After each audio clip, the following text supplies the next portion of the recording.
দক্ষিণ দিনাজপুর জেলার কুশমন্ডি ব্লকের মালিগ্রাম গ্রাম পঞ্চায়েতের ঘাপাতলা এলাকায় জেলা পরিষদ দপ্তরের উদ্যোগে ৯,৭১,১২৩ টাকা ব্যয়ে শৌচালয় নির্মাণ কাজের শুভ সূচনা হল। শনিবার এক বিশেষ অনুষ্ঠানের মাধ্যমে জেলা পরিষদের সহকারী সভাধিপতি অম্বরীশ সরকার নারকেল ফাটিয়ে ফিতে কেটে কাজের উদ্বোধন করেন। এদিনের এই অনুষ্ঠানে উপস্থিত ছিলেন কুশমন্ডি পঞ্চায়েত সমিতির সভাপতি মারিয়াম মার্ডি, বিশিষ্ট সমাজসেবী ভক্ত রায়, মোস্তাক হোসেন, খাদেমুল ইসলাম সহ আরও অনেকে। এই প্রকল্পে সরাসরি উপকৃত হবেন ঘাপাতলা এলাকার প্রায় ৫০ জন হস্তশিল্পী, যারা মূলত কার্পেট তৈরির কাজে নিয়োজিত। জেলা পরিষদের সহকারী সভাধিপতি অম্বরীশ সরকার জানান, ঘাপাতলা এলাকাতে আমরা এসেছিলাম আজকে সবাই মিলে আমাদের দক্ষিণ দিনাজপুর জেলা পরিষদের পক্ষ থেকে। এখানে যে সমস্ত বিভিন্ন আশেপাশের বিভিন্ন গ্রাম থেকে এসে এখানে মহিলারা, প্রচুর মহিলা এখানে কার্পেটের সেই কাজ করার সুবিধা অনেক মহিলা এখানে জায়গায়, তার জন্যই এখানে একটা এলাকাবাসীর একটা টয়লেটের ডিমান্ড ছিল।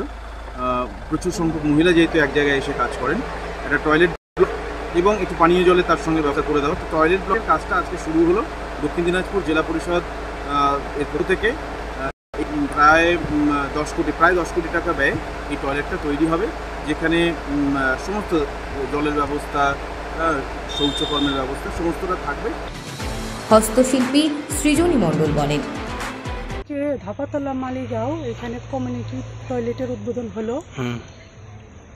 জেলা পরিষদের সহসভাপতি অমরেশবাবু এসে উদ্বোধন করে গেলেন। আমরা আজকে খুবই খুশি। এখানে ৪০-৫০ জন মহিলা কাজ করে। দীর্ঘদিনের দাবি ছিল, দাবিটা আজকে পূরণ হতে চলেছে। সেটার সমস্যা হতো আমাদের টয়লেটটা ভেঙে গেছে, টিউবওয়েলের জলটা গন্ধ করে খাওয়া যায় না। টিউবওয়েল, পানীয় জল এটা খুবই দরকার, টয়লেটটা খুবই দরকার। কুশমন্ডি থেকে দিলদার আলীর প্রতিবেদন, নিউজ টুডে।